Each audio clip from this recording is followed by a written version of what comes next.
চাকরি মানেই চাকরগিরি, এই কথাটাকে অস্বীকার করা যায় না। সবাই একটা কথা বলে, জেনারেল লাইন নিয়ে পড়ে কি করবি, আলটিমেটলি তো চাকরি করতে হবে। এবার চাকরিটা কি করে পাবো? যারা শিখতে চায়, খুব গরিব, তাদেরকে আমরা ফিজ যথাসম্ভব কম করে দেওয়ার চেষ্টা করি। আপনার ইনস্টিটিউটে এমন কি ইউনিক জিনিস আছে যার জন্য ছাত্রছাত্রীরা আপনার ইনস্টিটিউটে আসার জন্য এতটা অ্যাট্রাক্ট করবে? আসলে আমি কিন্তু কোনোদিন প্রফিট করব বলে সেন্টার তৈরি করি। আমি স্টুডেন্টদের অভিভাবক হয়ে মিশতে চেয়েছি, তাদের দাদা হয়ে মিশতে চেয়েছি, তাদের বন্ধু হয়ে মিশতে চেয়েছি। আমি সেই শেখানোরটুকুর জন্য যতটুক পারিশ্রমিক নেয়ার ততটুক পারিশ্রমিক নিই। স্টুডেন্ট যদি পড়া ভালো পায় তাহলে কিন্তু স্টুডেন্টই স্টুডেন্ট আনবে। এটার কোনো নির্দিষ্ট হার্ড অ্যান্ড ফিক্স রুল নেই যে এই দিনের মধ্যে থেকে তুমি প্রফিট করবে। সায়েন্সের স্টুডেন্টের থেকেও আর্টসের স্টুডেন্টের মধ্যে শেখার প্রবণতা বা ইচ্ছাটা অনেক বেশি। থিওরিটা মাথায় ঢুকলে তবে কম্পিউটারে ঢোকাও। তার জন্য যদি আমার সময় ব্যয় করতে হয় আমি তাদেরকে দেবো, কিন্তু তাদের থেকে আমি কোনো রকম কিছু চাইবো না। আমি বলি 100% জব গ্যারান্টি আমি দেবো। প্রয়োজনে ভর্তির সময় তুমি স্ট্যাম্প পেপার নিয়ে এসো, আমি সেখানে সাইন করে লিখিত দেবো যে কোর্স কমপ্লিট করার উইদিন 1 মান্থ টু 2 মান্থসের মধ্যে আমি জব দেবো। নমস্কার, আমি আপনাদের প্রিয় হোস্ট স্মিতা চ্যাটার্জি। আজকে আমাদের এই স্টুডিওতে এই মুহূর্তে উপস্থিত রয়েছেন দীপ্যমান বাবু। নমস্কার। দীপ্যমান বাবু, সবার আগে জিজ্ঞেস করবো কেমন আছে? অবশ্যই ভালো আছি ম্যাডাম। বাহ, খুবই ভালো। আচ্ছা, আপনি তো এমকম গ্র্যাজুয়েট, চাকরি করতেন, এই যে স্টার্ট আপ জার্নিটা কেমন ছিল? দেখুন ম্যাডাম, আমি এমকম করেছি একটা অদ্ভুতভাবে। আমার ছোটবেলা থেকে মাধ্যমিক দেওয়ার পর থেকে আমার কমার্স নিয়ে পড়ার খুব ইচ্ছা, এবং সেই কমার্স নিয়ে পড়ি, 11-12 গ্র্যাজুয়েট হই, তারপরে আমি এমকমে ঢুকি। এবং এমকম পড়তে পড়তে আমি ক্যালকাটা ইউনিভার্সিটিতে নাইটে এমকম করতাম, যেটা কলেজ স্ট্রিট ক্যাম্পাসে, এবং দুপুরে কিন্তু আমি চাকরি করতাম, একটা ট্যাক্স ফার্মে আমি চাকরি করতাম। এইবার এই চাকরি করতে করতে এমকম কমপ্লিট হওয়ার পর আমি একটা বড় চাকরি খোঁজার তখন চেষ্টা করি, কিন্তু সেখানে খুঁজতে গিয়ে দেখলাম অথই সাগর। কোথায় কি খুঁজবো, কোথায় যাব, কিভাবে নিজেকে আপ টু ডেট করবো, আপডেটেড করব। সবাই বলছে প্লেসমেন্ট অফিসে গিয়ে বায়োডাটা জমা দাও, সিভি জমা দাও, সেই জমা দিলাম। রেফারেন্সকে কাজে লাগাও, রেফারেন্সকেও কাজে লাগালাম। কোনো জায়গা থেকে ঠিক সেই মতন ফলপ্রসূ রেজাল্ট পাই না। কেন এই সমস্যাটা হচ্ছে তখনকার দিনে আমাদের গাইড করার কেউ ছিল না যে নিজেকে কিভাবে আপ টু ডেট করতে হবে বা আপডেটেড হতে হবে, বা নিজেকে কোন স্কিলগুলোর উপর দক্ষতা রাখবে। কারণ চাকরি করা আর এমকম পড়া, একাডেমিক কোয়ালিফিকেশন আর প্রফেশনাল কোয়ালিফিকেশনের মধ্যে আকাশ পাতাল পার্থক্য বা হেল অ্যান্ড হেভেন ডিফারেন্স রয়েছে। তবে যাই হোক, চাকরি পেলাম। যাই হোক, একটা এমকম গ্র্যাজুয়েট, সেই দেখে অনেকে হয়তো আমাকে চাকরি দিল এবং অ্যাকাউন্টসের জব আমি শুরু করি। সেই চাকরিটা দীর্ঘ 17 বছর চলে। তার মধ্যে আমি 3টে কোম্পানি চেঞ্জ করে আরও একটা কোম্পানিতে জয়েন করলাম। 4টে কোম্পানিতে আমি এর মধ্যে চাকরি করেছি। সবই প্রাইভেট লিমিটেড বা লিমিটেড কোম্পানি ছিল। আমি কোনো সরকারি চাকরি পাইনি বা সেই সৌভাগ্যটা আমার হয়নি। যাই হোক, তো তারপরে সব প্রাইভেট কোম্পানিতে অ্যাকাউন্টসের জব করে করে ঠিক করোনার আগে 2019 সালে, মানে মনে আছে আমার প্রথম করোনার ইয়েটা এসেছিল হোলির আগে আগে, তখন আমার মধ্যে তার বেশ 6-7 মাস আগে থেকে মনের মধ্যে একটা অন্যরকম চিন্তা ভাবনা শুরু হলো যে চাকরি না করে নিজে যদি কিছু করা যায়, নিজে থেকে কিছু করা যায়। শুধু নিজে থেকে করা বলবো না, এটাতে যাতে সমাজের কিছুটা উপকারে আসতে পারি। বড় ছোট মুখে বড় কথা বলতে চাই না, যাতে কিছু মানুষ যদি কিছু ফ্রুটফুল রেজাল্ট পায়। এখন ফ্রুটফুল রেজাল্ট বলতে কি, সে প্রশ্নটা আসে। আমি চাকরি করতে গিয়েও দেখেছি, বা পড়াশুনোর যখন করতাম তখনও দেখেছি, বা এখনো দেখি যে সাধারণ গ্র্যাজুয়েট ছেলে মেয়েদের মধ্যে চাকরি কি করে পাবো বা চাকরি করতে পারবো কি না, সেই নিয়ে একটা বড় রকমের অনিশ্চয়তা বা বড় রকমের প্রশ্নবোধক চিহ্ন কাজ করে। তারা সেখানে কোনো কনফিডেন্স নেই তাদের মধ্যে। এবার তারা ঠিক মতন, যারা গ্র্যাজুয়েট হচ্ছে, MBA করছে বা প্রফেশনাল ডিগ্রি করছে বা চার্টার্ড হচ্ছে, তাদের ব্যাপারটা আলাদা। কিন্তু সাধারণ BA BSc BCom পাশ করে জেনারেল লাইনে, সবাই একটা কথা বলে, জেনারেল লাইন নিয়ে পড়ে কি করবি। খুব সত্যি কথা, এটার কোনো বিকল্প নেই এই কথাটার। কি করবি, আলটিমেটলি তো চাকরি করতে হবে। এবার চাকরিটা কি করে পাবো? আমি না এই দীর্ঘ 17 বছর ধরে একটা জিনিস উপলব্ধি করেছিলাম যে চাকরি পাওয়ার একটা ওয়ে আছে। সেই ওয়েটাকে আমি যদি ব্যবসার থ্রু দিয়ে কাজে লাগাতে চাই, সেই লাগালে যদি মানুষের কিছু উপকার হয়, অবশ্যই আমার সাকসেসও তার মধ্যে আছে, যে তাতে মানুষ উপকার পেল বা আমি একটা সফলভাবে মানুষকে পথ দেখাতে পারলাম। এই ভেবে আমি চাকরি থেকে লাস্ট মোমেন্টে রেজিগনেশন দিই, আমি আর চাকরি করব না বলে স্থির করি। ব্যবসা করতে গেলে সবসময় একটা জিনিস, আমাদের যারা অভিভাবক আছে তারা সবসময় একটা জিনিস বলে যে প্ল্যান এটা যদি থাকে তাহলে প্ল্যান বিটাও ভাবতে হবে, যেমন সিকিউর। আর চাকরি মানেই একটা সিকিউর, অবশ্যই। প্রত্যেক মাসে একটা ফিক্সড টাকা আপনার অ্যাকাউন্টে। কিন্তু যেহেতু আপনি একটা স্টার্ট আপ স্টার্ট করেছেন, তখন ওই স্টার্ট আপে প্রচুর ইনভেস্টমেন্ট থাকে। তো এই ইনভেস্টমেন্ট করাকালীন আপনার কোনো সমস্যার সম্মুখীন হতে হয়নি? দেখুন, ওই সময়টা আমার কাছে একটা ট্র্যাজিক পিরিয়ড ছিল, এবং একজনের কথা না বললেই নয়, তাকে আমি পাশে পেয়েছিলাম। সে আমার মিসেস সুস্মিতা ঘোষ। সে আমাকে বলে না যে একটা উত্থানের পিছনে নারীর অবদান থাকে, তো তার অবদানকে আমি কোনোভাবে এখনো অস্বীকার করতে পারি না, এবং অতীতেও করিনি। তার সঙ্গে তো আমার বাড়িতে সারাক্ষণই ঝগড়া ঝামেলা ঝটি সব কিছুই চলছে, কিন্তু পরোক্ষভাবে সে আমাকে প্রচন্ড সাপোর্ট করেছিল। আলটিমেটলি চাকরিটা, দেখুন, চাকরি করতে গিয়ে আমার মনে হয়েছিল কিছু না কিছু জায়গায়, হ্যাঁ, একটা আপনি যে কথাটা বললেন ফিক্সড স্যালারি আসে, মাসের শেষে স্যালারি পাচ্ছি সব কিছু, কিন্তু একটা কোনো না কোনো জায়গায় হাত পাটা না বাঁধা। চাকরি মানেই চাকরগিরি, এই কথাটাকে অস্বীকার করা যায় না, ঠিক আছে? কিন্তু ব্যবসা করে আমি যদি আর্নিংসেরও দেখুন অবাধ থাকে, সেটার থেকেও বড় কথা মানুষের যদি কিছু কাজে লাগাতে পারি, আজকে দুটো মানুষের কিন্তু আশীর্বাদ বা ভালোবাসা কিন্তু আমার উপর থাকবে। তো ওই সময় আমার মিসেস আমাকে খুব এনকারেজ করেছিল যে না, তুমি শুরু করো, আমি তোমার পাশে আছি, পৃথিবী উল্টে যাক, যাই হোক না কেন।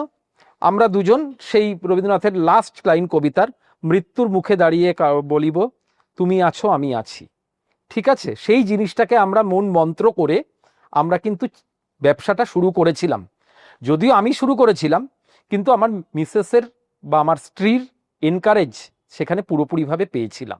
ইমোশনাল সাপোর্ট তো ডেফিনেটলি আছে, কিন্তু ব্যবসা করতে গেলে একটা ইকোনমিক্যাল সাপোর্টও ভীষণভাবে দরকার। তো সেইটা কিভাবে আপনি অ্যাডজাস্ট করেছেন? দেখুন, দীর্ঘ 17 বছর চাকরি করে আমি কিছু সঞ্চয় করেছিলাম। আমি প্রথম থেকেই খুব বেহিসাবি খরচ করতাম না, একটা সঞ্চয় বা আর্নিংস করে রাখতাম। সেই সঞ্চয়টাকে কাজে লাগিয়েছিলাম এক। দ্বিতীয় কথা, ধরুন এটা আমার শূন্য থেকেই শুরু। তো এই সময় আমার মিসেস আমাকে শুধু ইমোশনাল সাপোর্টটাই দেয়নি, ফিনান্সিয়াল সাপোর্টটাও দিয়েছিল। কিভাবে দিয়েছিল? লোন জোগাড় করার ক্ষেত্রে, কারণ ব্যবসা করতে গেলে ক্যাপিটাল ইজ এ ম্যান্ডেটরি এবং প্রাইমারি সেগমেন্ট। সেই লোনটা কিভাবে? তার গয়না বন্ধক রেখে আমাকে লোন দিয়েছিল। সেই লোনটা কন্ডিশন এইটাই যে তুমি ব্যবসা করে সফলভাবে দাঁড়াবে, ঠিক আছে? আমি সেই প্রতিশ্রুতিটা তার পালন করতে পেরেছি বলে সেও আজকে আশা রাখে। সেই ব্যবসা করতে গিয়ে যে লোনটা আমি পেয়েছিলাম, সেই লোনটাকে আমি প্রপারলি ইউটিলাইজ করেছিলাম। এবং আলটিমেটলি শেষ কথা, সব জায়গাতেই আমি মনে করি যদি সঠিকভাবে সব কাজ করা যায় এবং নিজে যদি ঠিক থাকা যায় এবং নিজের যদি একটা লক্ষ্য স্থির রাখা যায়, তার ফলটা কিন্তু পাওয়া যায়। তো আমি এই কম্পিউটার সেন্টারের ফ্র্যাঞ্চাইজি নিয়ে শুরু করার পর থেকে আমি মোটামুটি 5 থেকে 6 মাস পর থেকে কিন্তু আমি আর্নিংস মোটামুটি একটা প্রফিট করতে শুরু করি। এবং সেটা যেই কম্পিউটার সেন্টারে আমি ফ্র্যাঞ্চাইজি নিয়েছিলাম, তার যে সিইও বা এমডি আছেন, তিনিও আমাকে সাধুবাদ জানান সবসময় যে তুমি প্রপার ওয়েতে করেছো, এবং আমার প্রথম 3টে কম্পিউটার সেন্টারের মধ্যে যদি নাম করতে হয় তোমার নামও আসে, এবং সেখান থেকে কিন্তু আমি প্রফিট করা শুরু করি। একটা স্টার্ট আপ করতে গেলে অনেক কিছু সমস্যা চারপাশ থেকে আসে, সেগুলোকে ম্যানেজ করতে হয়। প্লাস নতুন কিছু একটা উদ্দেশ্য নিয়ে শুরু করতে গেলেও তো সেই বিষয়টা সম্পর্কে জানতে হয়। তো মোটামুটি এই যে 6 মাসের যে ব্যবধানটা, এই 6 মাসের ব্যবধানে কি সত্যিই আপনার প্রবলেম সলভ হয়েছে? এটার কোনো নির্দিষ্ট হার্ড অ্যান্ড ফিক্স রুল নেই যে এই দিনের মধ্যে থেকে তুমি প্রফিট করবে। ব্যাপারটা হচ্ছে, আমার মূল মন্ত্র ছিল এটা, আমি যে লাইনে কাজ করেছি আমি সেই লাইনের সার্ভিসটা মানুষের মধ্যে বিতরণ করব। আমি যে কম্পিউটার সেন্টারটা খুলেছিলাম সেখানে কিন্তু সব অ্যাকাউন্টস রিলেটেড কাজ বা ট্যাক্সেশন রিলেটেড কাজ, ইনকাম ট্যাক্সের কাজ, জিএসটির কাজ, অ্যাকাউন্টিং সফটওয়্যারের কাজ শেখানো হতো। এবং দীর্ঘ 17 বছর বা আমার একাডেমিক কেরিয়ারের সঙ্গে এই লাইনটা নিয়ে আমি ওয়াকিবহল ছিলাম, এবং আমি নিজেও একসময় এই লাইনটার স্টুডেন্ট ছিলাম। সেই স্টুডেন্ট থেকে আমি টিচার মতন হয়ে সেই ফ্র্যাঞ্চাইজিগুলোকে আমি স্টুডেন্টদের এনেছি এবং তাদের পড়িয়েছি, এবং তাদেরকে একটাই কথা বলেছি যে তোমরা কম্পিউটার শেখো বা অ্যাকাউন্টসের কাজ শেখো বা ট্যাক্সেশনের কাজ শেখো, শেখার পরে কিন্তু তোমাদের আলটিমেটলি চাকরি করতে হবে, ছেলে মেয়ে নির্বিশেষে। যে মেয়েরা চাকরি করব না, শুধু ছেলেরাই চাকরি করব। বা আমার যেখানে সেন্টারটা ছিল হাবড়া সেন্টার, সেখান থেকে কলকাতার ট্রেনে আসতে গেলে প্রায় 1.5 ঘন্টা লাগে। অনেক মেয়েরা বাড়ি থেকে বলতো যে অত দূর গিয়ে মেয়েরা চাকরি করবে, এটা একটা মানে ওটা এখনো আপনি যদি আসেন ওটা এখনো মফস্বলই রয়েছে, পুরোপুরি শহরেই উঠতে পারেনি। তাদের মানসিকতার মধ্যে কিন্তু আমি একটা চেঞ্জ আনতে পেরেছিলাম। সুতরাং মেন্টালি সেট আপটা আমি তখন থেকেই করেছিলাম। হ্যাঁ, এইবার চ্যালেঞ্জেস বলতে গেলে সত্যি কথা বলতে হাবড়ায় যেখানে আমি ব্যবসা করেছি সেখানকার প্রতিবেশী বা আশেপাশের মানুষজন ভেরি মাচ কোঅপারেট, কোনো রকম বার্ডেন আমাকে তারা সৃষ্টি করেনি।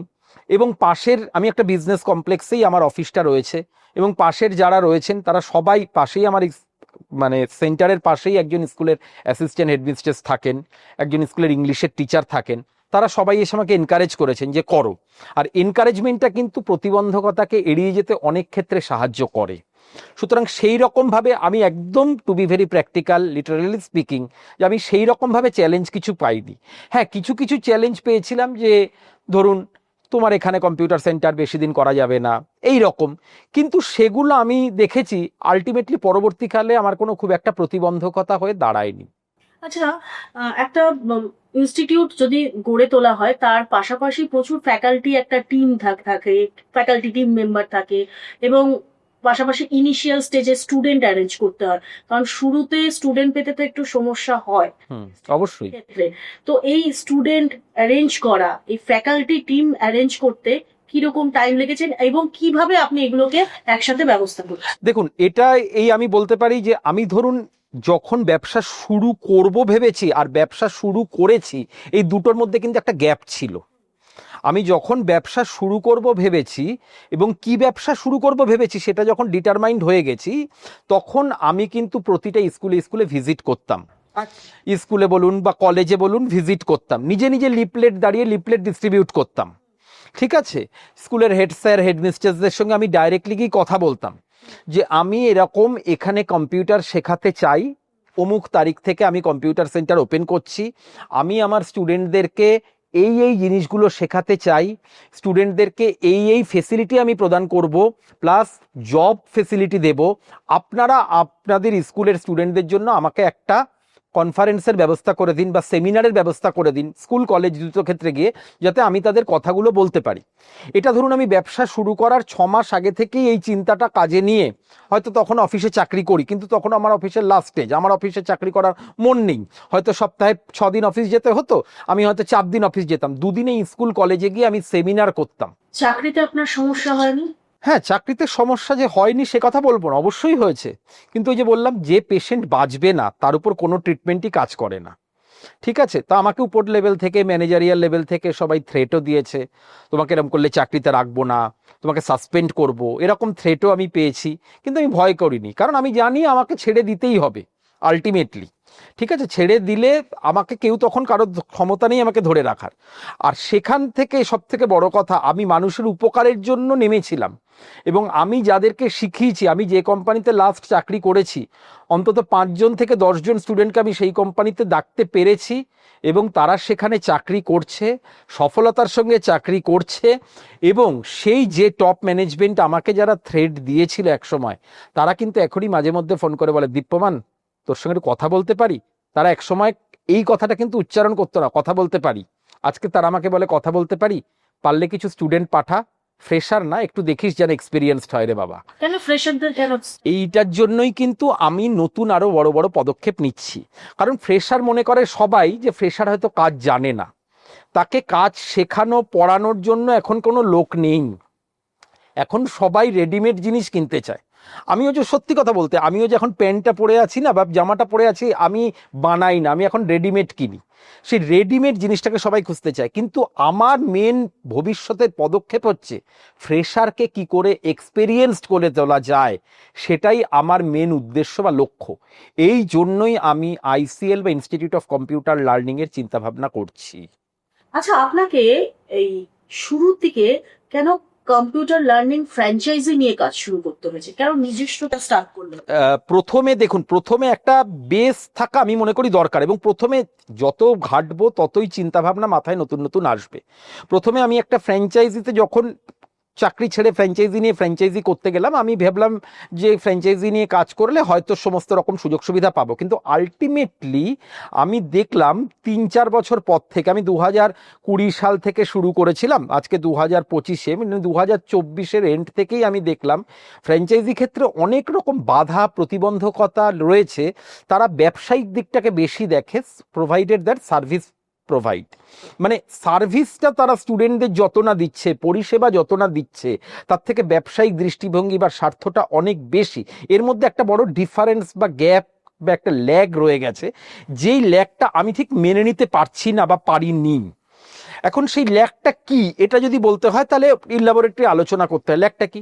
Student satisfaction.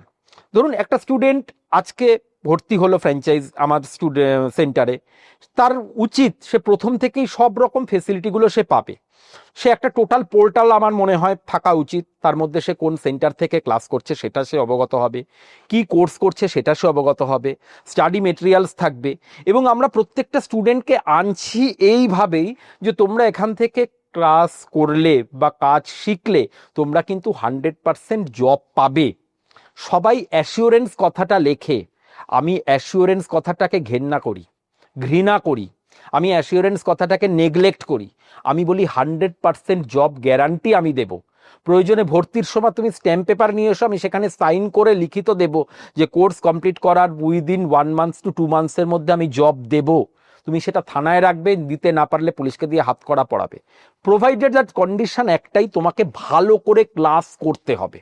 এই না যে তুমি আজকে ভর্তি হলে কালকে জব চাইলে, সেটা দিতে পারবো না, কিন্তু তোমাকে আমি জব দেবো তুমি যদি ভালো করে বুঝে রেগুলারিটি মেনটেন করে আমার কন্ডিশনগুলো তুমি ফুলফিল করো। এইগুলোই আমার কন্ডিশন। তুমি ঠিকঠাক মতন ক্লাস করো, বুঝে ক্লাস করো, আমি তোমাকে জব দেবো, তোমায় জব দেওয়ার জন্য আমি আছি। এই জায়গাগুলোতে না আমার ফ্র্যাঞ্চাইজি নিতে গিয়ে দেখেছি আমি কোনো কোনো ক্ষেত্রে হাত পা বাঁধা। আর সেকেন্ড কথা হচ্ছে, যেটা আরো একটা বড় কারণ, এই ফ্র্যাঞ্চাইজি যারা প্রোভাইড করছে তারা একটা নির্দিষ্ট সাবজেক্টের উপর বেশি ফোকাস করছে। অনেক স্টুডেন্ট, দেখুন কম্পিউটারের কোর্সের তো শেষ নেই, A to Z প্রচুর কোর্স আছে। অনেক স্টুডেন্ট আসছে বা যেগুলো মার্কেটের খুব হট কোর্স, সেই কোর্সগুলো তারা করতে চাইছে, কিন্তু তারা করতে পারছে না, কারণ ফ্র্যাঞ্চাইজি মানে আমাদের হেড অফিস থেকে বলছে আমরা তো ফ্র্যাঞ্চাইজি, যে আমরা এই কোর্স করাই না বা এই কোর্স করাবো এখনো তৈরি করিনি। কিন্তু সেই সব স্টুডেন্টদের আমি দেখেছি তাদের মধ্যে অনেক পোটেনশিয়ালিটি আছে, অনেক দক্ষতা আছে, সবকিছু আছে, কিন্তু তারা যদি অন্য কোর্সগুলোও করে তারা কিন্তু অনেক বেশি বেনিফিটেড হবে। এই কারণে আমি যে প্রথমে অ্যাকাউন্টস ওরিয়েন্টেড কোর্সে ছিলাম সেটাতে তো আছি, সেটাই আমার সর্বাগ্রে। তার সঙ্গে সঙ্গে আমি আরো কিছু কোর্স প্রোভাইড করতে চাই যেগুলো স্টুডেন্টরা অন্যভাবে বেনিফিটেড হবে। সেই জন্যই আমার একটা নতুন ফ্র্যাঞ্চাইজি সেট আপ করার আমার চিন্তাভাবনা মাথায় এসছে। আচ্ছা, আর্টসের যে স্টুডেন্ট হয় সে যদি কম্পিউটার কোর্স করতে চায়, সে কি তার জন্য কি পসিবিলিটি আছে? অবশ্যই পসিবিলিটি আছে। আজকে আমি যে সেন্টারটা রান করি সেই সেন্টার থেকে আমি আজকে 5 বছরের মধ্যে 1234 জন স্টুডেন্টকে চাকরি দিয়েছি। আর্টসের স্টুডেন্ট আমি বলিনি, তার মধ্যে 90% আর্টসের স্টুডেন্ট আছে। এবং একটা প্রবণতা দেখা যায়, একটা কমার্সের স্টুডেন্ট বা সায়েন্সের স্টুডেন্টের থেকেও আর্টসের স্টুডেন্টের মধ্যে শেখার প্রবণতা বা ইচ্ছাটা অনেক বেশি। কারণ তারা প্রথমেই মনে করে যে আমরা তো একটু পিছিয়ে আছি, আমাদের মধ্যে কিন্তু ক্যাপাবিলিটিটাকে তৈরি করতে হবে। এবং আমরা আমাদের যে ফ্যাকাল্টিদের ডেভেলপ করি, এবং আমি এটাও আর একটা কারণ আমার কম্পিউটার সেন্টার থেকে সরে আসার, কারণ কোনো কম্পিউটার সেন্টার চিন্তা করে না যে আমি একটা আর্টসের স্টুডেন্টকে আনলে তাকে কিভাবে তৈরি করব। আমার মাথায় কিন্তু সেই চিন্তাটা প্রথম থেকেই ছিল, এবং আমি কাউকে না জানিয়ে আমি একটা আর্টসের স্টুডেন্ট যাতে একটা অ্যাকাউন্টস রিলেটেড কোর্স ঠিকভাবে করতে পারে তার জন্য তাকে সেইভাবে প্রথম থেকে ব্রাশ আপ করতাম। আজকে আমি যখন নিজের আইসিএল সেন্টারটা খুলবো আমি সেইভাবে সেট আপ করবো যেন একটা আর্টসের স্টুডেন্ট আর কমার্সের স্টুডেন্টের মধ্যে হ্যাঁ একটা ডিফারেন্স তো থাকবেই, কারণ সে দীর্ঘ 2 বছর 4 বছর 5 বছর পড়ে এসছে। সেই ডিফারেন্সটাকে তো আর আমি একদিন 10 দিন বা 5 দিনে বা 5 মাসে মিটিয়ে দিতে পারবো না, কিন্তু ডিফারেন্সটা যেন কমে আসে সেইভাবে আমি টিচারদেরকে সেইভাবে তৈরি করি যে আর্টসের স্টুডেন্টদেরকে আগে থিওরি ভালো করে বোঝাও, প্রয়োজনে 15 দিন 1 মাস 1.5 মাস তাদের থিওরি বোঝাও, থিওরিটা মাথায় ঢুকলে তবে কম্পিউটারে ঢোকাও। তার জন্য যদি আমার এক্সট্রা সময় ব্যয় করতে হয় আমি তাদেরকে দেবো, কিন্তু তাদের থেকে আমি কোনো রকম কিছু চাইবো না। সুতরাং সেক্ষেত্রে আমার কাছে যারা কম্পিউটারে যখন বসবে, একটা আর্টসের স্টুডেন্ট যথেষ্ট কনফিডেন্স নিয়েই কিন্তু সে কম্পিউটারে বসবে এবং কম্পিউটারে ক্লাস করবে। ইনিশিয়াল স্টেজে কি আপনি প্রথম শিক্ষাগুরু? না, প্রথম শিক্ষাগুরু আমি ছিলাম না, আমার এক দিদিকে পেয়েছিলাম। তিনি কমার্স ব্যাকগ্রাউন্ডের ছিলেন এবং তিনি খুব ভালো টিচার ছিলেন বলতে পারেন। তো তিনি কিন্তু দীর্ঘদিন আমাকে সাপোর্ট দিয়ে গেছিলেন এবং তিনি আমাকে একটা কথা বলেছিলেন যে দেখ, তুই এখন দাঁড়াচ্ছিস, একটা জায়গা ছেড়ে আর একটা জায়গায় এসছিস, চাকরি নেই। এই যে আপনি প্রথমেই যে কথাটা বললেন, চাকরিতে তো একটা ফিক্সড স্যালারি, ব্যবসার ক্ষেত্রে কোনো বিশ্বাস নেই, আজকে হলো তো কাল থাকতেও পারে, নাও থাকতে পারে, ঠিক আছে, প্রফিট থাকতে পারে আবার লসও হতে পারে। তোকে এখন আমায় কিছু দিতে হবে না, তুই আগে প্রথম 5-6 মাস দাঁড়িয়ে নে, আমি কিছু স্টুডেন্ট আনতে পারি কিনা আমার, কারণ আমি একটা কথা বিশ্বাস করি, স্টুডেন্ট যদি পড়া ভালো পায়, টিচিং ফ্যাকাল্টি ভালো পায় বা টিচার ভালো পায়, তাহলে কিন্তু স্টুডেন্টই স্টুডেন্ট আনবে। স্টুডেন্ট তার বন্ধুকে গিয়ে বলবে যে দেখ, আমি কিন্তু এই টিচারের কাছে পড়ছি, আমার কিন্তু এখানে ভাল লেগেছে, তুই আয়। এবং আমাকে যত না আর একজন স্টুডেন্ট বিশ্বাস করবে, তার বন্ধুকে কিন্তু সে বিশ্বাস করবে অনেক বেশি। আর সেকেন্ডলি, স্টুডেন্ট যদি দেখে পরিষেবা ভালো পাচ্ছি, তাহলে কিন্তু স্টুডেন্ট আনবে। তার জন্য আমি মনে করি যে আজ দীর্ঘ 5 বছরের জন্য কোনো মার্কেটিং, হোর্ডিং টাঙানো বা সোশ্যাল মিডিয়ার পোস্ট করারও দরকার হয় না। স্টুডেন্টকে যদি স্যাটিসফ্যাকশন করতে পারো সৎভাবে, ট্রান্সপারেন্ট থেকে, তাহলে কিন্তু স্টুডেন্টই স্টুডেন্ট আনবে। সে টিচিং দিয়েই হোক, তাকে পরিষেবা দিয়েই হোক, সার্ভিস দিয়েই হোক। শিক্ষার্থী যখন একটা জায়গায় হচ্ছে শেখায় ছাত্রছাত্রীদের, সেই জায়গায় হয়তো আপনার চেনা জানার জনারের মধ্যে না, আপনি একটা আননোন প্লেসে আপনার একটা ইনস্টিটিউট ওপেন করেছেন এবং সেখানে শিক্ষার্থী এসে স্টুডেন্ট নিয়ে শেখাচ্ছে। তো ওই সময়টা শিক্ষার্থীর ক্ষেত্রে স্টুডেন্ট পেতে কতটা সাহায্যমূলক হয়? দেখুন, আমি তো প্রথমেই বললাম যে আমি চাকরি ছাড়া 6 মাস আগে থেকে আমি সমস্ত স্কুল কলেজে গিয়ে ক্যাম্পেইন করতাম, লিফলেট ডিস্ট্রিবিউট করতাম, ঠিক আছে, সেমিনার করেছি। এবং আমি যখন ব্যবসা শুরু করেছিলাম, আমি তখন মোটামুটি প্রথম ফুল হয়েছিল। হ্যাঁ, অবশ্যই ফ্রুটফুল হয়েছিল। আমি দেখুন, আপনি 100 জনের মধ্যে ক্যাম্পেইন করলে 10 জন আপনার কাছে আসবে, আপনি 200 জনের মধ্যে ক্যাম্পেইন করলে 15 জন আপনার কাছে আসবে। তো এইরকম করে আমি দীর্ঘ 6 থেকে 8 মাসের মধ্যে আমি প্রায় 1500 থেকে 2000 স্টুডেন্টের মধ্যে স্কুল কলেজে গিয়ে ক্যাম্পেইন করেছিলাম, ঠিক আছে। এবং সেখান থেকে আমি প্রথমে অন্তত 10 জন স্টুডেন্ট পেয়েছিলাম, ঠিক আছে। যে আমি যখন সেন্টার ওপেন করি, ইনফ্যাক্ট আমার এখনো এই কথাটা মনে আছে, আমি সেন্টার শুরু করিনি, তখন আমার কাছে এসে 3 জন স্টুডেন্ট, স্যার আপনি কবে থেকে শুরু করছেন? আমি আমার মনে আছে অক্টোবরের 10ই অক্টোবর 2020 সাল থেকে আমি শুরু করি প্রথম। সেটা ছিল ভাইফোঁটার পরের দিন, ঠিক আছে। তা কালী পুজোর শেষ, দুর্গাপূজার কালী পুজোর গ্যাপে এসে আমার কাছে 3 জন স্টুডেন্ট বললো, স্যার আপনি 10 তারিখ থেকে শুরু করছেন, তো আপনার ক্যাম্পেইনগুলো আমি সব পেয়েছি, আমরা তাহলে কিন্তু ভর্তি হয়ে যাব। তার মানে কি, আমি শুরু করার আগে থেকেই স্টুডেন্ট পেয়েছি। এবার 10 জন স্টুডেন্ট নিয়ে আমি ক্লাস করা শুরু করেছিলাম। হ্যাঁ, সেক্ষেত্রে প্রথমে হয়তো আমি 5টা কম্পিউটার নিয়ে ক্লাস শুরু করেছিলাম, ঠিক আছে। কিন্তু আমি এই যে 10 জন স্টুডেন্ট পেয়েছিলাম, এবং আমি একটা কথা বিশ্বাস করি, আমি যদি 10 জন স্টুডেন্ট পাই আর আমি যদি ঠিকভাবে পড়াই, ঠিকভাবে সার্ভিস প্রোভাইড করি, আমার 20 জন পেতে বেশি হবে না, সময় লাগবে না। আর 20 জন পেলে 40 পেতে বেশি সময় লাগবে না। কারণ আমি একটা নীতিতেই বিশ্বাস করি, স্টুডেন্টকে যদি আমি খুশি রাখতে পারি, স্টুডেন্ট যদি আমার থেকে 100% স্যাটিসফ্যাকশন না পেলেও অন্তত যদি 90 থেকে 95% স্যাটিসফ্যাকশন পায়, স্টুডেন্টই স্টুডেন্ট আনবে। সুতরাং এক্ষেত্রে আমার সেই রকম অসুবিধা হয়নি। ছাত্রছাত্রীরা বিভিন্ন জায়গায় বিভিন্ন ইনস্টিটিউটে জয়েন করার চেষ্টা করে ভালো শেখার জন্য। আপনার ইনস্টিটিউটে এমন কি ইউনিক জিনিস আছে যার জন্য ছাত্রছাত্রীরা আপনার ইনস্টিটিউটে আসার জন্য এতটা অ্যাট্রাক্ট হলো? ট্রান্সপারেন্সি, স্বচ্ছতা।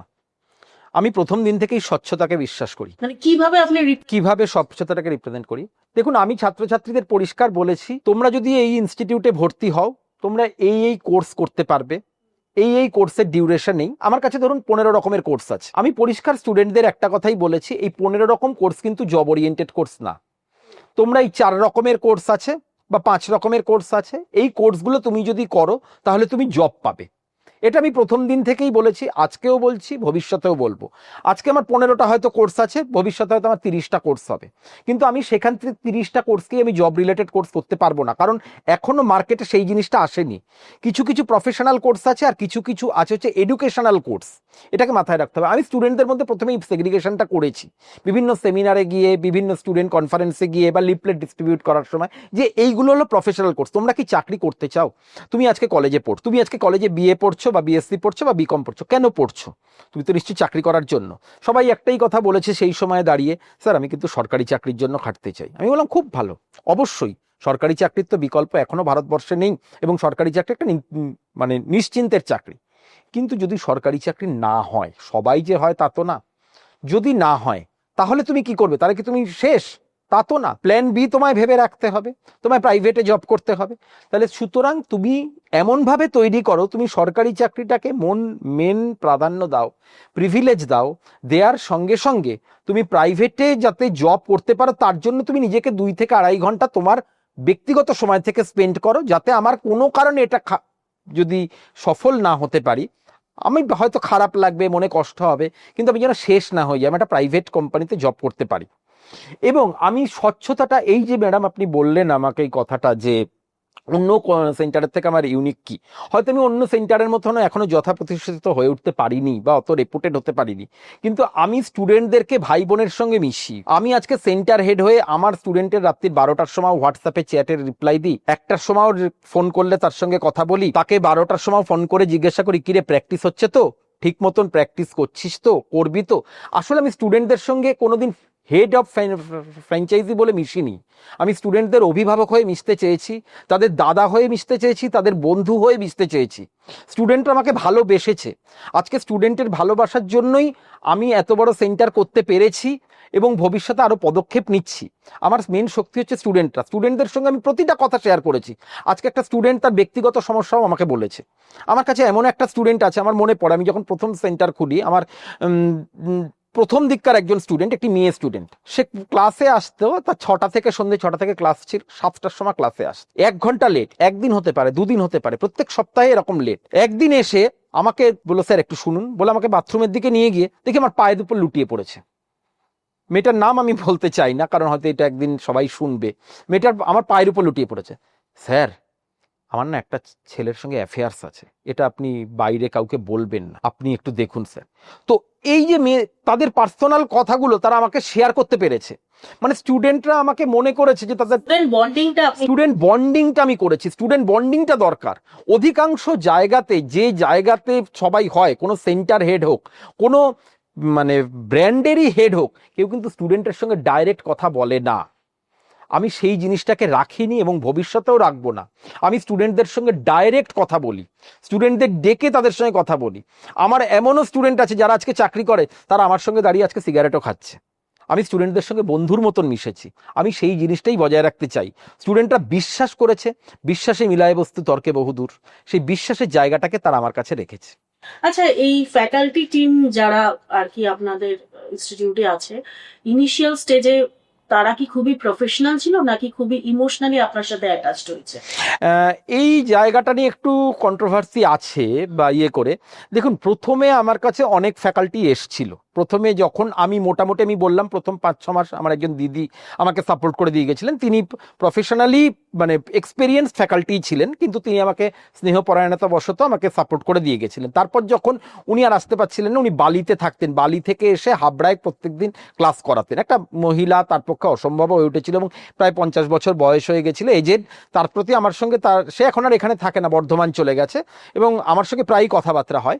তারপরে যখন আমি ফ্র্যাঞ্চাইজি মানে বিভিন্ন ফেসবুক পেজে বা বিভিন্ন গ্রুপে যখন ছাড়ি যে আমার এরকম ফ্যাকাল্টি লাগবে, এক্সপিরিয়েন্সড হোক বা দক্ষ হোক, অনেকে যখন এসছে, কেউ কেউ আমি তাদের সঙ্গে কথা বলে দেখেছি, কেউ কেউ প্রফেশনালি এসছে, তুমি আমাকে টাকা দেবে, তার এগেনস্টে আমি তোমার এখানে পড়াবো। হ্যাঁ, যেমন একটা জিনিস হয় যে ইনস্টিটিউট ওপেন করলেন, স্টুডেন্ট আসার নাম নেই, কিন্তু তাদেরকে স্যালারি দিয়ে যেতেই হয়। হ্যাঁ, না আমি তো বললাম এই জায়গাটা আমি খুব ভাগ্যবান। আমি প্রথম 6 মাস আমাকে কোনো টিচারকে, ফ্যাকাল্টিকে আমার কোনো সেইভাবে পয়সা দিতে হয়নি। সেটা কি? আমি তো বললাম যে আমার এক দিদি তখন ক্লাস করিয়ে দিয়েছিলেন প্রথম 5 মাস, যে আমার এক দিদি, উনি একাই, তখন তো আমার স্টুডেন্ট কম, ধরুন তখন আমার 5 জন স্টুডেন্ট, প্রথম মাসে আমার 5 জন স্টুডেন্ট নিয়ে ক্লাস করেছি, দ্বিতীয় মাসে ওটা আমার হয়েছে হয়তো 9 জন স্টুডেন্টে গিয়ে, তৃতীয় মাসে এই হয়েছে গিয়ে আমার ধরুন 16 জন স্টুডেন্টে গিয়ে, এই করে করে 6 মাসে আমার ওটাকে 55 স্টুডেন্টে এসছে। এবার 55 স্টুডেন্টে যখন এসছে, তখন আমি কিছুটা, হয় বাড়ি, আমি যে লাইফ স্ট্যান্ডার্ড অফ লাইফটা লিভিং করতাম, সেটা হয়তো বাড়িতে আমি কিছুটা কম্প্রোমাইজ করেছি, কিন্তু করে তখন আমি ইনস্টিটিউটের দিকে ভেবেছি, কারণ আমার একটি মেয়ে আর আরও একটি সন্তান আছে, সেটা হচ্ছে আমার ইনস্টিটিউট। সেই মেয়েটার কথা কম ভেবে আমি ইনস্টিটিউটের কথা ভেবেছি। ইনস্টিটিউটটা আমার তখন দাঁড়া, কারণ তখন আমার 55 স্টুডেন্ট, মোটামুটি ইনস্টিটিউটের ঘর ভাড়া দেওয়া বা একজন টিচার বা দুজন টিচারের ফ্যাকাল্টির পয়সা দেওয়া, এটা আমার তখন সেই ক্ষমতায় চলে এসেছিল। আমি সেইভাবে কিন্তু তখন তাদেরকে সেইভাবে 6 মাস পর থেকে, মানে ধরুন আমি অক্টোবরে শুরু করেছিলাম, অক্টোবর, নভেম্বর, ডিসেম্বর, জানুয়ারি, ফেব্রুয়ারি, মার্চের এন্ডে এপ্রিলের ফার্স্ট থেকে আমি কিন্তু সেই জায়গাটায় আসতে পেরেছিলাম এবং সেইভাবে আমি তখন চালাতাম। এবং তখন আমি টিচার, যখন আমি মনে করলাম যে এবার আমার তখন মার্চ মাসে মাধ্যমিক উচ্চ মাধ্যমিক পরীক্ষা শেষ হতো এবং অনেক স্টুডেন্ট তখন আসাও শুরু করলো। দেখলাম আমি যে স্টুডেন্ট প্রচুর এনকোয়ারি করছে, ওভার ফোনে জিজ্ঞাসা করছে কি কি কোর্স করানো হয়, কবে থেকে নতুন ব্যাচ চালু হবে, কোর্স করলে কি কি সুবিধা পাওয়া যায়, যে কথাগুলো আপনাকে আগেই বললাম। তখন যখন আমি একটা প্রেডিকশন করলাম যে আমার আরো স্টুডেন্ট আসবে, তখন যখন আমি টিচারদের দিলাম যে টিচার লাগবে বলে যোগাযোগ করতে, তখন অনেক টিচার এসছে, তারা প্রফেশনালিজমের মতন ইনস্টিটিউটটার প্রতি দৃষ্টিভঙ্গি না, আমি এখানে ক্লাস করাবো 6 ঘন্টা ক্লাস কি 7 ঘন্টা ক্লাস সেই পর্যন্তই করাবো, 7 ঘন্টা 1 মিনিটও হবে না, আবার 6 ঘন্টা 59 মিনিটও হবে না, আমি মাইনে নিয়ে চলে যাব। এরা প্রথম দিকে ক্লাস করেছিল, কিন্তু পরবর্তীকালে আমি যে দুজন ফ্যাকাল্টি পেয়েছি, যে তারা খুব আন্তরিকভাবে, তারাও সেন্টারটাকে তাদেরই একটা অংশ বলে, তাদের ফ্যামিলির মেম্বার বলে ভেবে নিয়ে আজকে ক্লাস করায়। এবং আমার দুজন এরকম ফ্যাকাল্টি আছে যারা সেন্টারটাকে নিজের বাড়ির মতন ভাবে। একটি মেয়ে ফ্যাকাল্টি এবং একটি পুরুষ ফ্যাকাল্টি আছে, তারা খুব সিনিয়র, আমার কাছে দীর্ঘদিন ধরে রয়েছে এবং তারা আমার এই সেন্টারের উন্নতি প্রকল্পে অনেকভাবে সাহায্য আমাকে করেছে। আমি না থাকলে, আমি অসুস্থ হয়ে গেলে বা আমি বিভিন্ন জায়গায় ছোটাছুটি করলে, আমি নিশ্চিন্ত মনে থাকতে পারি যে তারা আমার সেন্টারটাকে ডেভেলপ, মানে আমার সেন্টারকে নিয়ে চিন্তা করতে হবে না, তারা আছে। একটা জায়গায় তো সীমাবদ্ধ থাকবে না সেন্টার, বিভিন্ন প্রান্তে আপনারা সেন্টার সার্কুলেট করবে। তো এই সার্কুলেশনের জন্য আপনার কি কোনো মার্কেট স্ট্র্যাটেজি প্ল্যান আছে, কি সেরকম এক্সপার্ট আছে যে আপনাকে গুড অ্যাডভাইস দেয়? দেখুন, এক্ষেত্রে তো এক্সপার্টের সাহায্য নিতেই হবে, এটা তো অস্বীকার করে লাভ নেই। কারণ আজকে ধরুন পশ্চিমবঙ্গের সব প্রান্তে প্রান্তে বা ভারতবর্ষের সব প্রান্তে প্রান্তে ছড়িয়ে দিতে গেলে আমি যদি একা যাই তাহলে আমার পক্ষে সম্ভব না। এটা এক্সপার্ট প্ল্যান আছে, কিন্তু আমার যে মূল মন্ত্র বা আমার যে নীতি বা আমার যে স্ট্র্যাটেজি, সেটা কিন্তু আমি এক্সপার্টেরকে শেয়ার করেই তবেই করব। এবং আমার কথা হচ্ছে একটাই, এক্সপার্ট জায়গা ঠিক করো, সেইখানে কতজন লোকের সঙ্গে আমার একটা মিটিংয়ের বা সেটিংয়ের অ্যারেঞ্জ করে দাও, আমি তাদের সামনে গিয়ে বাকি কথা বলবো যে কেন তোমরা আইসিএল বা ইনস্টিটিউট অফ কম্পিউটার লার্নিং নেবে, তোমাদের কি কি সুবিধা, বা আমার এই জীবন কাহিনী আপনার সামনে যেটা শেয়ার করলাম সেটাও তাদের সামনে শেয়ার করব, যাতে তারা সফলভাবে তৈরি হতে পারে এবং স্টুডেন্টদের মাঝখানে তারাও যেন সমানভাবে গ্রহণযোগ্যতাটা পায়।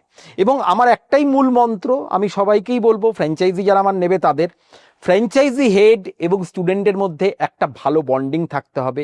এটাই হলো মেন রেসিপি একটা ইনস্টিটিউট দাঁড় করানোর। অর্থনৈতিক দিক থেকে যারা একটুখানি উইক, তারাও তো জীবনে একটু দাঁড়াতে চায়, ভালো একটা জায়গায় পজিশনে পৌঁছতে চায়। তো সেই ক্ষেত্রে কেউ চাকরিতে ঢুকতে চায়, কেউ বা বিজনেসে ঢুকতে চায়। আর যদি কম্পিউটার রিলেটেড বিজনেস হয় কিংবা কম্পিউটার রিলেটেড জব হয়, সেখানে আপনারা কিভাবে তাদের তৈরি করেন? দেখুন, যারা অর্থনৈতিক, প্রথম কথা বলি, যারা শিখতে চায়, খুব গরিব, ঠিক আছে, আমার কাছে এরকম প্রচুর স্টুডেন্ট আছে, তাদেরকে আমরা ফিস যথাসম্ভব কম করে দেওয়ার চেষ্টা করি। তাদের সঙ্গে কথা বলি এমনভাবেই যে তোদের যাতে অসুবিধা না হয় সেইভাবে আমি ফিস দেব। কিন্তু আমার মেন কথা হচ্ছে, দেখুন আমার সেন্টারে আজকে যারা গেছে, আমার সেন্টারের যারা গেট আপ দেখেছে বা দেখেছে, তারা নাক সিটকেছে, বলছে সেন্টারের গেট আপ এরকম হতে পারে না, একজন সেন্টার হেডের ঘরে কোনো এসি থাকবে না, একজন সেন্টার হেড গরমে কষ্ট পাবে বসে, এটা ঠিক মেনে নেওয়া যায় না। আসলে আমি কিন্তু কোনোদিন প্রফিট করব বলে সেন্টার তৈরি করিনি। আমি প্রথম থেকেই বললাম, ঝাঁ চকচকে ব্যাপারটা আমার মধ্যে নেই, আমার মধ্যে নেই। আমার সেন্টারে আপনিও যদি যান, আপনি হয়তো বলবেন বাবা আরেকটু উন্নতি করো, আরেকটু পরিষ্কার করো, ফ্লোরটাকে একটু টাইলস দাও বা মোজাইক দাও, এই করো, তোমার ঘরে একটা এসি লাগাও। আমি স্টুডেন্টদের ঘরে এসি আছে যাতে স্টুডেন্টরা গরমকালে কষ্ট না পায়, কিন্তু আমার ঘরে আমি এসি রাখিনি। আসলে আমি কারণ হাবড়া বলুন, ওইদিকে চত্বরে বলুন, অধিকাংশ মানুষই সেই মতন মধ্যবিত্ত বা নিম্ন মধ্যবিত্ত, ঠিক আছে, উচ্চ মধ্যবিত্তটা কম, বা উচ্চবিত্তর গল্প আমি আসছি না, ঠিক আছে, মধ্যবিত্ত বা নিম্ন মধ্যবিত্ত, তারা একটা জিনিস চায়, তারা মনে করে আমরা কি করে শিখে নিজের পায়ে দাঁড়াবো। আমি সেই শেখানোর জন্য যতটুক পারিশ্রমিক নেয়ার ততটুক পারিশ্রমিক নিই। এবং আমার সঙ্গে এইটাই আরো আর একটা কারণ, আমার ফ্র্যাঞ্চাইজি নেওয়া, আমি ছড়ে আসার বা আমার নতুন সেট আপ তৈরি করা আরো একটা কারণ আমার যিনি হেড আছেন এখনো পর্যন্ত বা ছিলেন, তাদেরকে আমি সঙ্গে আমার ফি স্ট্রাকচার কোনোদিনই মিলছে না। তারা বলছে তুমি এত কম টাকায় কোর্স করাচ্ছ কেন, অন্য সেন্টার করাচ্ছে না, তুমি কেন এত কম টাকায় কোর্স করিয়েছো। আমি তাদেরকে একটা কথা বলে বোঝাতে পারি না যে এখানকার মানুষের আগে উপকারটা দরকার, যে তারা আগে শিখুক, ঠিক আছে, আমার প্রফিট করে আমি আমার রিসেপশনে একটা দারুণ এসি লাগিয়ে আমি একটা বিএমডাব্লিউ গাড়ি চড়ে বা একটা ভালো হাই ভ্যালুর গাড়ি চড়ে চললাম, সেটা দরকার নেই। 4টে স্টুডেন্ট যদি এখান থেকে চাকরি পায়, তাহলে 4টে স্টুডেন্ট আমাকে 6টা স্টুডেন্ট দেবে, বা তাদের ভালোবাসা আশীর্বাদটা আমার মাথার উপর থাকবে, সেটা কিন্তু আমার চলার পথে মেন পাথেয় বা অস্ত্র। আচ্ছা, এই যে কম্পিউটার থেকে যারা প্রপার কোর্স করে বেরোয়, তাদের জন্য কি আপনারা বিভিন্ন কোম্পানি এইচআর দের সাথে যোগাযোগ? একদম একদম। আমি নিজে যেদিন কম্পিউটার সেন্টার খুলবো, এই যে বললাম না আপনাকে, যখন থেকে আমি প্ল্যান করেছি আমি কম্পিউটার সেন্টার খুলবো, আমি কি করতাম, আমার সপ্তাহে 6 দিনের মধ্যে আপনাকে 4 দিন আমি অফিস যেতাম, 2 দিন হয়তো তাড়াতাড়ি যেতাম না অফিস বা বেরিয়ে আসতাম, বা 4 দিনের মধ্যে কি করতাম, আমি অফিস থেকে 4টে সাড়ে 4টের মধ্যে বেরিয়ে কলকাতায় যত আমি গুগল থেকে সার্চ করে প্লেসমেন্ট অফিস আছে, প্লেসমেন্ট অফিসে গিয়ে ডাইরেক্ট যোগাযোগ করতাম। ধর্মতলায় গেছি, পার্ক স্ট্রিটে গেছি, ক্যামাক স্ট্রিটে গেছি, ঠিক আছে, ভবানীপুরে এসছি, ঠিক আছে, রাসবিহারীতে এসছি, এরকম অনেক জায়গায়, সল্ট লেকে এসছি, অনেক জায়গায়, বিধাননগরে এসছি, অনেক জায়গায় প্লেসমেন্ট অফিসে গিয়ে আমি বলতাম যে আমি তোমাদের স্টুডেন্ট সাপ্লাই করব, আমার এরকম কম্পিউটার সেন্টার আছে, হয়তো 6 মাস 7 মাস থাকবে, তোমাদের সঙ্গে আমার একটা নেগোসিয়েশন হবে যাতে করে আমি তোমাদেরকে স্টুডেন্ট সাপ্লাই করতে পারি।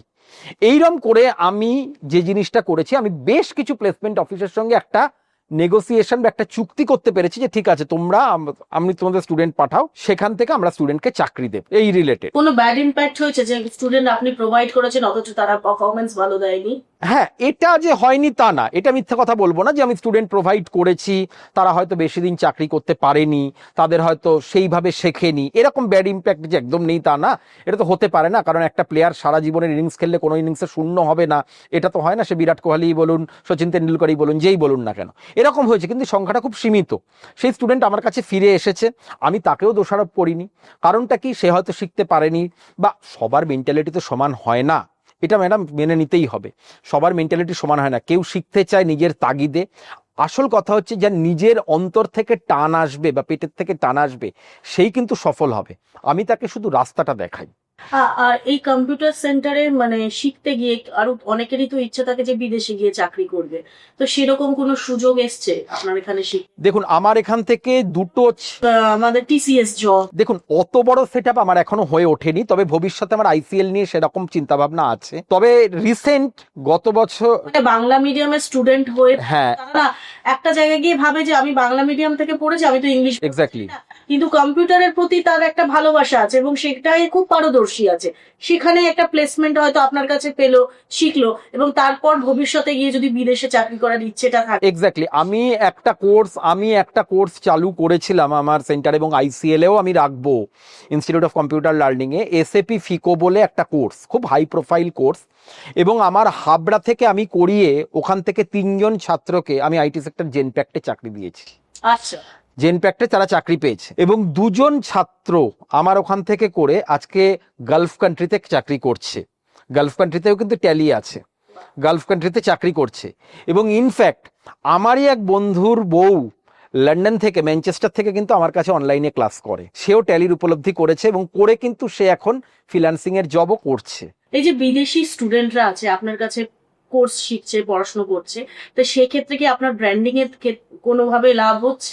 অবশ্যই লাভ তো হচ্ছে, লাভ হচ্ছে মানে এই যে যারা আজকে গালফ কান্ট্রিতে কাজ করছে, একজন ভদ্র মহিলাই আছেন আমার ওখান থেকে কাজ করে, তার হাজব্যান্ড এবং তিনি দুজনেই আমার ওখান থেকে ইনস্টিটিউট থেকে ক্লাস করে আজকে আবুধাবিতে রয়েছে, ঠিক আছে, এবং দুজনেই অ্যাকাউন্টসের কাজ করছে, জব করছে। এখন অ্যাকাউন্টসের বেসিক হাতেখড়িটা তাকে আমিই দিয়েছি, সে কিন্তু আর্টস ব্যাকগ্রাউন্ডেরই স্টুডেন্ট ছিলেন, কিন্তু খুব সিরিয়াস স্টুডেন্ট ছিলেন, যার ফলে তার কোনো অসুবিধা নেই, এবং আমার থেকে সে যে বয়সে বড়, আমি তাকে দিদি বলেই ডাকতাম, মীরাদি বলেই ডাকতাম, নামটাও তার আমি বলে দিলাম আজকে। এবং তিনি কিন্তু যখনই আসেন তার পাড়া প্রতিবেশীকে বলেন আমরা কিন্তু ওখানে গিয়ে সফলভাবে, ওদের একটা প্রথম থেকে ইচ্ছা ছিল আমি বিদেশে গিয়ে চাকরি করব, ঠিক আছে, এবং সেইভাবেই খুঁজেছে এবং অ্যাকাউন্টসের জবটা মিলে গেছে, মানে ব্যাটে বলে হয়ে গেছে, এবং সেখানে কিন্তু আজকে সফলভাবে চাকরি করছে এবং সবাইকে বলেন, এবং এখনো এলে আমার জন্য ক্যাডবেরি নিয়ে আসেন, যদিও সেটা আমি খাই না, আমার মেয়েই খায়, ঠিক আছে, তো ক্যাডবেরি নিয়ে আসেন, এই নিয়ে আসেন, ফোনেও যোগাযোগ করেন, শুভ বিজয়া পাঠান, ঠিক আছে, শুভ ষষ্ঠী পাঠান, হ্যাপি নিউ ইয়ার পাঠান, এইগুলো তারা আমাকে অনেকভাবেই হেল্প করেন, এবং তারা প্রতিবেশী পাড়াতে এলেই বলেন যে, বা ওখানেও যে যারা সোসাইটি আছে বা কমিউনিটি আছে যে ইন্ডিয়ান, এরকম জায়গা থেকে শিখেছিলাম, ঠিক আছে, যে এখান থেকে কিন্তু শিখে আমার খুব লাভবান হয়েছি, আমি এই ইনস্টিটিউট থেকে শিখে লাভবান। এই সব চিন্তাভাবনা করে আমি আইসিএল এর চিন্তাটা আনতে চাইছি, ইনস্টিটিউট অফ কম্পিউটার লার্নিং। একটা বাংলা মিডিয়ামের ব্যাকগ্রাউন্ড থেকে আসা স্টুডেন্ট যখন আপনাদের এখানে কোর্স কমপ্লিট করে চাকরির জন্য তৈরি হয়, আপনাদের কি কোনো আলাদা করে গ্রুমিং সেশন? অবশ্যই, অবশ্যই, কারণ ইন্টারভিউটা এমনই একটা জিনিস, আপনি পরীক্ষায় যতই ভালো প্রিপারেশন নিয়ে যান না কেন, পরীক্ষা হলে ঢুকলে দেখবেন অনেকের নার্ভ ফেল করে যায়। আমার নিজেরই হয়েছে, আমি এটা নিজের অভিজ্ঞতা থেকেই আমি এই গ্রুমিং সেশনটা এনেছি। এটা এতদিন, এই যে আপনি আর একটা এখান থেকে আর একটা গেল, আমি কেন একটা আলাদা ইনস্টিটিউট করতে চাই, আলাদা একটা ফ্র্যাঞ্চাইজি করতে চাই, কারণ আমি একটা গ্রুমিং সেশনের জন্য একটা আলাদা ইয়ে রাখতে চাই, মানে পারফরমেন্স স্কিল, যেটা এখানে কোথাও নেই। সেটা কি? সেটা হচ্ছে একটা স্টুডেন্ট খুব ভালো হয়তো কম্পিউটার শিখলো, বেঙ্গলি মিডিয়ামেরই স্টুডেন্ট, এবং এই কথাটাও আমার বলতে দ্বিধা নেই যে ইংলিশ মিডিয়ামের স্টুডেন্টও যে সব ক্ষেত্রে ভালো গ্রুমিং থাকে তা কিন্তু না। ঠিক আছে, হ্যাঁ, তাদের মধ্যে পার্সেন্টেজটা হয়তো বেশি থাকে, বেঙ্গলি মিডিয়ামের ক্ষেত্রে কম থাকে।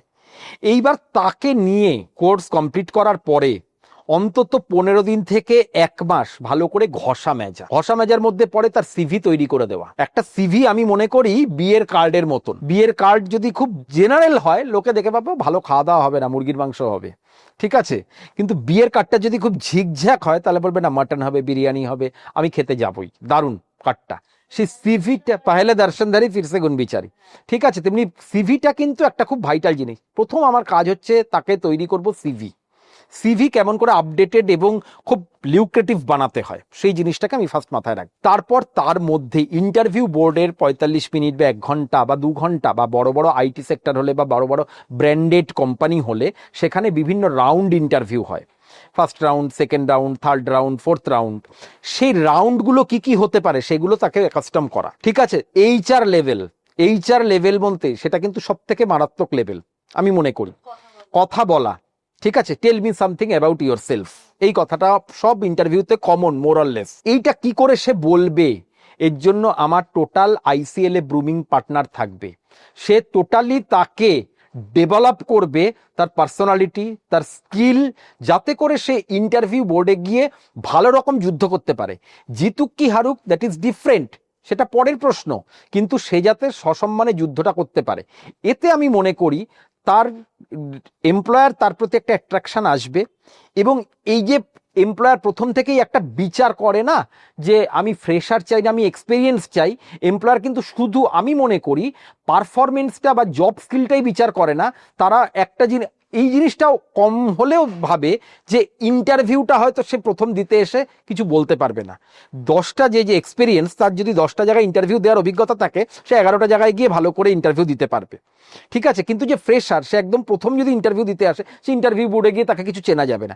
এই জায়গাটাকেও আমি ডেভেলপ করার চেষ্টা করছি আইসিএল এ, যে আইসিএল এর ফ্র্যাঞ্চাইজি নিলে বা ইনস্টিটিউট অফ কম্পিউটার লার্নিং এর ফ্র্যাঞ্চাইজি নিলে সে বুমিং পোর্শন একটা পাবে, এটা খুব ক্রুশাল পোর্শন জব পাওয়ার ক্ষেত্রে। আচ্ছা, আপনাদের স্টুডেন্ট যে ছাত্রছাত্রীরা আছে তাদের ক্ষেত্রে কি কোনো এজ লিমিটেড আছে, নাকি আপনারা গৃহবধূ যারা মধ্যবয়সী আছে তাদেরও শেখানোর কোনো প্রচেষ্টা? দেখুন, এই জায়গাটা আমি, এইটাও আর একটা কারণ ফ্র্যাঞ্চাইজি নেওয়ার ক্ষেত্রে, কারণ আমার কাছে বেশ কিছু এখন জব এসছে, কোম্পানি এসছে, তারা ফ্রিল্যান্সিং এর জব করাতে চায়। একটা কোম্পানি যদি একটা employee work from home, exactly, একটা কোম্পানি যদি একটা এমপ্লয়ি রাখে, তাকে হয়তো মাস গেলে 15,000 টাকা 20,000 টাকা মাইনে দিতে হবে, কিন্তু সে বাড়িতে যদি তার একটা কম্পিউটার সিস্টেম বা একটা নেট কানেকশন থাকে, সে যদি কোম্পানির কাজগুলো করে দেয়, সে হয়তো মাস গেলে তাকে 7,000 টাকা মাইনে দিলেই হলো। এবার এক্ষেত্রে এমপ্লয়ির ক্ষেত্রেও সুবিধা, এমপ্লয়ারের ক্ষেত্রেও সুবিধা। এমপ্লয়ি ভাবলো আমাকে বাড়ি থেকে বেরোতে হলো না, আমার যাতায়াত করতে হলো না, এরকম অনেক স্টুডেন্ট, বিশেষ করে গৃহবধূরা বা একটু এজেড পার্সনরা খোঁজে। আর এমপ্লয়ারের ক্ষেত্রে কি হলো, তাদের একটা 50% টাকা বেঁচে গেল। এইরকম প্রচুর কোম্পানি এখন যোগাযোগ করেছে। এই কারণে আমি আইসিএলটাকে এমনভাবেই করতে চাইছি যাতে একটু এজেড বা ধরুন যারা বিয়ে হয়ে গেছে কিন্তু ভালো পড়াশুনো জানেন, একটা কাজ আর্নিংস এর একটা ইচ্ছা, অদম্য ইচ্ছা আছে, কোন হাজবেন্ডের কাছ থেকে টাকা নিতে চায় না, চায় না, নিজের স্বাবলম্বী হতে চায়। তো এই জায়গাটাকে আমি তৈরি করব, আমি তৈরি করছি, এর জন্য আমার কাজ চলছে। আমার আইসিএল এ এই ফেসিলিটিগুলো প্রত্যেকটা স্টুডেন্ট পাবে। সে যদি আজকে হ্যাঁ, এখন একটা 60, 65, 70 বছরের লোক এসে যদি শিখতে চায়, তাকে আমি বলবো যে স্যার আপনার যখন স্ট্রেংথ ক্যাপাসিটি নেই, সেটা সম্ভব না। কিন্তু একটা 50-52 বছর পর্যন্ত আমি মানুষকে আমি সেই ফেসিলিটিটা দিয়ে ঘরে বসিয়ে কাজ করাতে পারবো, এটুকু আমি দৃঢ় বিশ্বাসী। এতক্ষণ ধরে দীপ্যমান বাবুর সাথে কথা বলে এইটুকু বুঝলাম যে আইসিএল আমাদের ছাত্রছাত্রীদের জন্য একটা দারুণ ফেসিলিটি দিচ্ছে। তাই আমি সবাইকে আবেদন জানাবো, তোমরা সবাই প্রত্যেকেই আগামী দিনের জন্য নিজেদেরকে ভবিষ্যতে আরো সুদৃঢ় করার জন্য আইসিএল কম্পিউটার সেন্টারে জয়েন করো। আশা করি তোমাদের অদূর ভবিষ্যৎ সুন্দর হবে। লাইক, কমেন্ট, শেয়ার এবং সাবস্ক্রাইব করো আমার চ্যানেলকে, বিয়ন্ড পডকাস্টের সঙ্গে থাকো।